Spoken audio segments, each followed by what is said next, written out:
చీపురుపల్లి నుంచి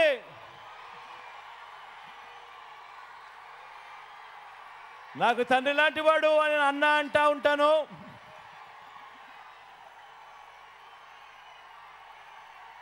మంచివాడు, సౌమ్యుడు, మీ అందరికీ తెలిసినవాడు. గొప్ప మెజారిటీతో అన్నను ఆశీర్వదించవలసిందిగా మీ అందరినీ కూడా కోరుతా ఉన్నాను. ఎవరైతే హత్యలు చేస్తారో, ఎవరైతే నేరాలు చేస్తారో మంగళకృష్ణ లాంటి వ్యక్తులు వచ్చి ఇతనికి వచ్చి స్నేహితులను సన్నిహితులను అలాంటి నేర ప్రవృత్తి కలవాల్సిన వాళ్ళందరూ కలిసి ఇవాళ వచ్చి మళ్ళీ కాంగ్రెస్ పార్టీ మీద నిందించడం అనేది ఇది కాదు.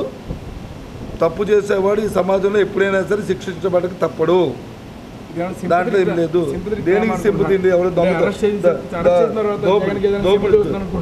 చేసిన తర్వాత సింపతిలు ఏంటంటే దోపిడీ చేసేవాడికి ఎవరు తెలుసుకోవడం.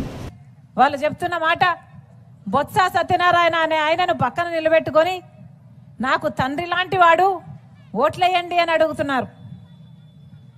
మీ సమక్షంలో అడుగుతున్నాం.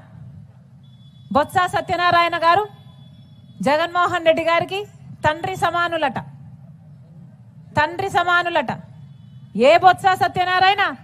ఇదే బొత్స గారు అసెంబ్లీలో నిలబడి నిండు వేదిక మీద ఆన్ రికార్డ్ రాజశేఖర రెడ్డి గారిని తిట్టిపోసిన బొత్స సత్యనారాయణ గారు ఈరోజు జగన్మోహన్ రెడ్డి గారికి తండ్రి లాంటి వాడట. ఇదే బొత్స గారు రాజశేఖర రెడ్డి గారిని తాగుబోతు అని తిట్టారు. ఇదే బొత్స గారు జగన్మోహన్ రెడ్డి గారికి ఉరిశిక్ష వేయాలి అన్నాడు. జగన్మోహన్ రెడ్డి గారు బినామీలు అన్నారు. ఎన్ని మాటలు అన్నాడు. ఆఖరికి విజయమ్మను కూడా, విజయలక్ష్మి గారిని కూడా, రాజశేఖర రెడ్డి గారి భార్యను కూడా అవమానించిన వాడు బొత్స సత్యనారాయణ గారు. ఈరోజు అలాంటి బొత్స గారు జగన్మోహన్ రెడ్డి గారికి నానయ్యారంట. తండ్రితో సమానమయ్యారంట.